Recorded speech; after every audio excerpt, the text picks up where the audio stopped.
शब्द पर्याप्तियों, यही ये तीनों तीनों शब्द पर्याप्तियों भी हैं, उसमें तो छह हैं।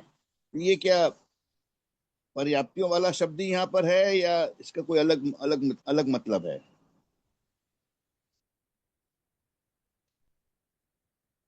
पर्याप्तियां छह हैं। आहार, शरीर, इंद्रिय, श्वास उश्वास, है ना। फिर मन, वचन और काया।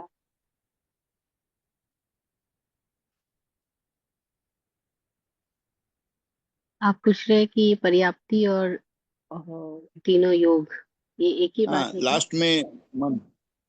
हम्म। योग आश्रय। से ही। हाँ। हाँ जी जी, योग से ही हाँ, पर्याप्ति कुछ लेंगे। कनेक्शन तो है ही। हाँ जी, कनेक्शन है ना। योग से ही पर्याप्ति होगी। पर्याप्ति का मतलब है चारों ओर से ग्रहण करना, है ना। पर्याप्त हो जाना। आ इसको ऐसे बोलेंगे, जैसे हम हमारे पास शरीर है, लेकिन अगर हम भोजन नहीं करेंगे तो ये शरीर की पर्याप्ति कैसे होगी? शरीर पूर्ण कैसे होगा? शरीर काम कैसे करेगा, है ना। जैसे अगर व्हीकल है, लेकिन आप व्हीकल में ईंधन नहीं डालोगे तो आप व्हीकल को चलाओगे कैसे?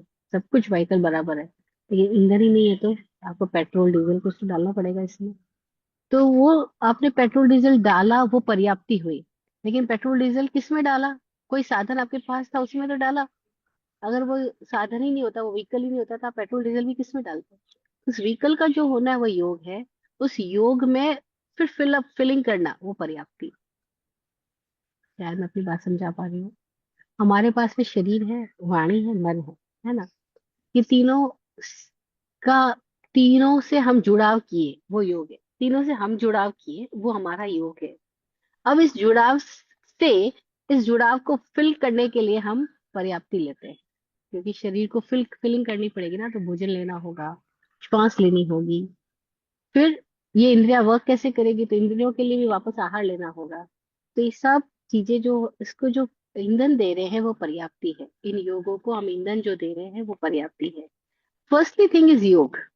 और योग क्या है? कि हमने इस पूरे अस्तित्व के साथ, पूरे ब्रह्मांड के साथ में हमने अपने आप को जोड़ा। किसके माध्यम से जोड़ा? तो बोला मन, वाणी और कर्म के माध्यम से जोड़ा। मन, वाणी और काया के माध्यम से हमने जुड़ाव पैदा किया। वह योग है। और इस जुड़ाव से ही सारा आश्रव है। ये योग ही आश्रव हो रहा है। लेकिन ये योग आश्रव तो हो रहा है, लेकिन कौन सा योग शुभ आश्रव हो रहा है, कौन सा योग अशुभ आश्रव हो रहा है, वो हमें समझना होगा। उसमें कोई एक फैक्टर है जो किसी को शुभ में बदलता है, किसी को अशुभ में बदलता है। वो हमारा क्वेश्चन है, जो हमें खोजना है कि वो क्या फैक्टर है जो शुभ और अशुभ को आपस में चेंज करता है। Is it okay? और और इसी आश्रम को फिर अल्टीमेटली कर्म ही बोलेंगे। आश्रव को कर्म की संज्ञा कब देंगे वो हमें नेक्स्ट सेशन में और आएगा। क्योंकि आश्रव को कर्म की संज्ञा कब देते हैं? जब आश्रव चिपक के बंद पड़ जाता है, तब उसको कर्म कहते हैं। जी। आश्रव तो प्रवाह है, लेकिन उस प्रवाह में कब हमने अपना चिपकान पैदा कर लिया, कब हम चिपक गए, कब हमने कनेक्शन डेवलप कर लिया। जब कनेक्शन डेवलप करके हमने उसके साथ बॉन्डेज किया, बंद किया, अब वो बंद जो है उसका नाम कर्म पड़ा। आश्रव ओनली आश्रव कर्म नहीं है, आश्रव में जी। बंद का जी। पड़ जाना कर्म है। Is it okay? Vaibhavshri ji, वो पर्याप्ति शब्द से फिर भी कुछ कंफ्यूजन है। आप कुछ सिंपल लैंग्वेज में समझाएंगी? ये समझ में आ गया कि जो है मन, वचन, काया जो है, सबका योग होने से मतलब उसका उसी से आश्रय होता है। पर उसमें पर्याप्ति, आई एम स्टिल कंफ्यूज कि वो does that manifest itself, manifestation के लिए है कि, मतलब I am trying to understand. जी, मैं आपको एग्जाम्पल के साथ समझाती हूँ वापस। पर्याप्ति क्या है? कि ऐसे समझो कि हम आपने पूड़ी देखी होगी, पूड़ी बनती है। छोटी गोल पूड़ियाँ अपने घरों में जब बनती है ना, तो हम पूड़ी को बेलते हैं और बेल के कढ़ाई के तेल में डाल देते हैं। तो जैसे ही कढ़ाई में जो गरम तेल है, उसमें जब पूड़ी डालते हैं तो पूड़ी कैसे चारों ओर से तेल को लेती है ना। और लेकर के एकदम फूल जाती है। अब देखो, जब पूड़ी डाली थी उसका आकार क्या था? और जब पूड़ी ने चारों ओर से तेल ले लिया, उसके बाद उसका आकार क्या बन गया, है ना। फूल के कैसी कुप्पा हो गई, मजेदार हो गई। तो ऐसे ही पर्याप्ति का मतलब क्या हुआ? हमने अपने आप को ऐसी स्थिति में डाला, फिर वहां से चारों ओर से हमने भोजन लिया, चारों ओर से परमाणु लिए, चारों ओर से पुद्गल को ग्रहण किया, और उससे हमने अपने आप को फिल किया। अब ये शरीर ने जैसे ही अन्य शरीर का निर्माण किया, जब हमारा जन्म हुआ तब कैसे हुआ, इस पूरी प्रोसेस को हम समझेंगे पर्याप्त समझ में आए तो। जब हमारा जन्म हुआ तब कैसे हुआ, हम एक शरीर से हमने दूसरे शरीर को जन्म दिया। हम सूक्ष्म शरीर लेकर आए, उससे हमने स्थूल देह को पैदा किया। ठीक है, सूक्ष्म शरीर लेकर आए यानी तेजस्वी कार्बन शरीर हम लेकर आए, उससे हमने औदारिक या बैक्टीरिया या आहार दूसरी हम स्थिति में पैदा हुए। जैसा भी मनुष्य में तो औदारिक रूप में पैदा हुए, है ना। तो हमने सूक्ष्म शरीर से औदारिक शरीर को जन्म दिया। इस सूक्ष्म शरीर ने औदारिक शरीर को जन्म देने के लिए क्या किया, जैसे पूरी तेल में जाकर के उसने तेल को ग्रहण किया और वो पूरी फूल गई, ऐसे सूक्ष्म शरीर ने चारों ओर से ऐसे परमाणुओं को ग्रहण किया, और ग्रहण करके वो उसने अपना आकार बनाया। तो सबसे पहले उस ग्रहण करने का नाम आहार पर्याप्ति है। पहली पर्याप्ति आहार पर्याप्ति, ये तो आपको पता है। आहार पर्याप्ति, शरीर पर्याप्ति, इंद्रिय पर्याप्ति, श्वासोच्छ्वास पर्याप्ति, भाषा पर्याप्ति और मन पर्याप्ति, ये 6 पर्याप्ति के भेद है। ठीक है, आहार पर्याप्ति का मतलब है आहार करना। आहार करने का मतलब जैसे पूरी ने चारों ओर से तेल को ग्रहण किया, आ आ हार, आ हार ले लिया अंदर, है ना। कैसे वो हमने टीवी में देखते हैं ना, मगरमच्छ ने अपना मुंह खोला, उसमें मछलियां गई और उसने मुंह बंद कर लिया, तो उसका नाम है आहार। ऐसे हमने चारों के वातावरण से पुद्गलों को ग्रहण किया, और इस सूक्ष्म शरीर ने ग्रहण किया, उसका नाम आहार पर्याप्ति, और अब स्थूल शरीर का निर्माण किया, दैट्स कॉल्ड शरीर पर्याप्ति। पहली पर्याप्ति आहार पर्याप्ति, दूसरी पर्याप्ति श्वासोच्छ्वास पर्याप्ति। आहार लिया, अब श्वासोच्छ्वास लेना शुरू किया। ठीक है, फिर आहार पर्याप्ति, शरीर पर्याप्ति, श्वासोच्छ्वास पर्याप्ति, नहीं, फिर बीच में उससे इंद्रिय है। भाषण। हाँ बीच में इंद्रिय है। हाँ, इंद्रिय आहार, पर्याप्ति। शरीर, आ, इंद्रिय, फिर श्वासोच्छ्वास। जी जी, आहार पर्याप्ति, शरीर पर्याप्ति और फिर इंद्रिय पर्याप्ति, है ना। तो ये कैसे बन रही है पर्याप्तियां, पहले हमारे भीतर एक योग है। योग है यानी काया योग है। हम योग के साथ ही आए। जब हम पैदा, हम अयोगी पैदा नहीं हुए, हम सहयोगी ही पैदा हुए थे। हम सूक्ष्म शरीर के साथ पैदा हुए। सूक्ष्म शरीर ने स्थूल शरीर का निर्माण किया है, और स्थूल शरीर का निर्माण करने में उसने चारों ओर से जो परमाणुओं को अपने अंदर जोड़ लिया, जो इकट्ठा किया, दैट्स कॉल्ड पर्याप्ति। पर्याप्ति का मतलब है परिपूर्ण रूप से, और परि यानी चारों ओर से आप्त हो जाना, ग्रहण कर लेना, ले लेना, आप्ति करना नहीं, प्राप्ति करना। और हिंदी में वर्ड बोलते हैं ना प्राप्त करना, तो प्राप्त में जो मुख्य वर्ड है वो आप्त है ना। आप्त का मतलब ले लिया हमने, तो जो प्राप्त कर लिया उससे ये पर्याप्तियां बनी।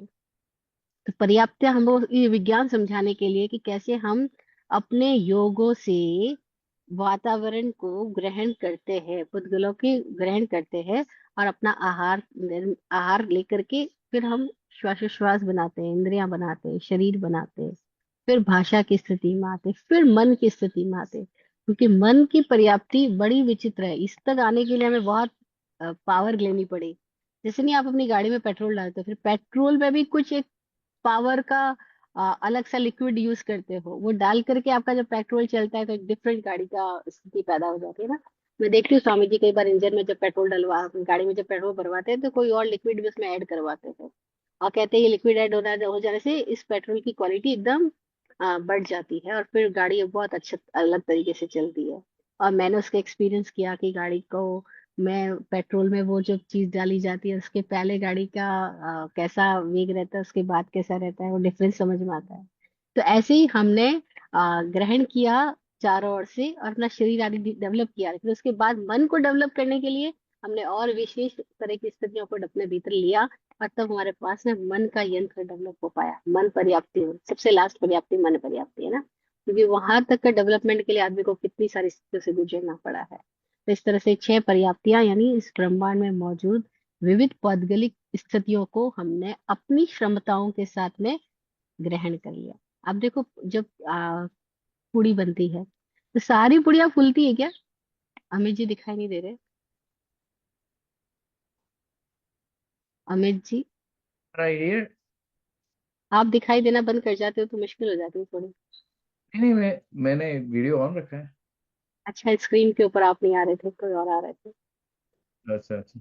तो जब पूड़ी आपने बनते हुए देखी होगी, देखा सारी पूड़ी नहीं फूलती है ना? बिल्कुल। तो उस पूड़ी के बेलने में भी कोई अलग अलग स्थितियां होती है, इसलिए कोई पूड़ी तो इस भांति बेली गई कि फूल जाती है, कोई पूड़ी को बेलने में अलग दबाव रह गया तो वो फूलती नहीं है ना? एग्जाम्पल से समझा रही हूँ। तो कोई तो स्थितियां है जो मन तक पहुंचती है, पूरी पूर्ण रूप से फूलेगी और मन को भी ग्रहण कर सकती है। लेकिन कोई स्थितियां ऐसी है कि जहाँ पैदा तो हो जाए, पर्याप्ति भी लेगा, लेकिन मन डेवलप नहीं कर पाएगा, पूरी तरह से फूलेगा ही नहीं, उसके पहले ही वो पिचक करके बन तो गई पूरी लेकिन पिचकी रह गई, फूली नहीं है ना? एग्जाम्पल दे रही हूँ। तो ऐसी कोई हाँ। है जो पूरा मन तक डेवलप करेगा, इतनी शक्तियों को भी ग्रहण कर सकता है, और कोई इतनी शक्तियों को ग्रहण नहीं कर पाएगा। Is it okay? तो पर्याप्ति का मतलब है हमने वातावरण से जो ग्रहण किया और जिससे हमने अपने आप को डेवलप किया। तो इस प्रोसेस को पूरे से समझना कि कैसे सूक्ष्म शरीर आया, उसने स्थूल शरीर को पैदा किया, और स्थूल शरीर को पैदा करने में उसने क्या क्या अपने भीतर अलग अलग डेवलपमेंट किए, तो आहार लिया, इंद्रियां बनाई, श्वासोच्छ्वास पैदा करी, फिर शरीर बना, फिर भाषा बनी, फिर मन बना, ऐसा। पर ये सब हो किस लिए पाया? क्योंकि योग था। योग नहीं होता तो पर्याप्ति कैसे होती?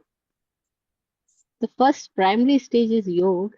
योग से पर्याप्तियां हुई और पर्याप्तियों से पूर्ण होकर के हम उपयोगी हो पाए। तो इज ये इट शुभ ओके? था या अशुभ, ये बाद में बताएंगी। ये मैं नहीं बताऊंगी, आपके लिए क्वेश्चन छोड़ा है मैंने। नहीं, ये आप शरीर लोग का एक, जो हम लोगों ने पर्याप्तियां ग्रहण की बचपन में माँ के हाँ, पेट में, वो शुभ था या अशुभ, ये तो बता दीजिए। नहीं नहीं, पूरा ही जीवन में जो कुछ भी आश्रय हो रहा है वो शुभ है या अशुभ है, इसको डिफरेंस करने वाला फैक्टर कौन सा है, वो हमें अपनी खुद से जानो। मैं तो बता दूंगी एक क्षण में, लेकिन मुझे नहीं बताना है। खुद हम खोजे कि वो कौन सी चीज है जो शुभ या अशुभ में कन्वर्ट करती है आश्रम को। ये आपके सबके लिए क्वेश्चन छोड़ा है मैंने। तो नेक्स्ट वीक पहले जी। आपसे आंसर लूंगी, उसके बाद में बात करूंगी। ओके। ठीक है? ये आप सबके लिए होमवर्क छोड़ा है कि हम खोज करें कि वो कौन सी चीज है जो शुभ को अशुभ और अशुभ को शुभ में कन्वर्ट कर देती है, वो कौन सी चीज है जो आश्रम को दोनों भागों में बांट देती है। क्योंकि नेक्स्ट सूत्र, तीसरा और चौथा सूत्र ये है, शुभ पुण्य से अशुभ पापस्य। शुभ पुण्य है, एक अशुभ एक पाप है। एक शब्द में अगर बताएं तो शायद उसको परिणाम बोलेंगे। हम्म, हेलो। कोई बात नहीं, खोजिए फिर बात करेंगे। हेलो। ठीक है। हेलो। जी जी। जी जी, बोलिए, कौन बोल रहे हैं? अनुराग जैन बोल रहा हूँ, जय जैन। जी अनुराग जी, बोलिए। नहीं, शुभ और अशुभ हमारी अज्ञानता का ही कारण है। कभी हम उसे शुभ मान लेते, कभी अशुभ, बल्कि देख नहीं पाते कि ओनली है एक प्रक्रिया चल रही है, क्रिया रूप नहीं देख पाते उसको साक्षी रूप में। जी बस हम मन गढ़ंत बना लेते हैं, शुभ रूप हो गया या शुभ रूप हो जी जी जी, ठीक बात है। और भी खोजिए, गया। और भी खोज जारी रखिए कि क्या कारण है शुभ अशुभ के बीच में भेद कौन पैदा करता है। अज्ञान तो है ही, अज्ञान के साथ और क्या चीज है हमारी जिसकी वजह बुद्धि, से। हमारी चित्त की वृत्तियां बनी हुई हैं वैसे, हम्म अहंकार रूप। हम्म। जी, सबके लिए होमवर्क के क्वेश्चन जारी है। हम्म। ठीक है, अच्छा है। Yeah, but Abhishek, just ये पर्याप्ति का just closing. So it is a process as well as a result, I guess. Yes. Process, acceptance का process है, और उसके साथ जो बदलाव भी, whatever changes it brings is also combination of both is पर्याप्ति then. Yes. Okay. Right. Thank you so much. Ji.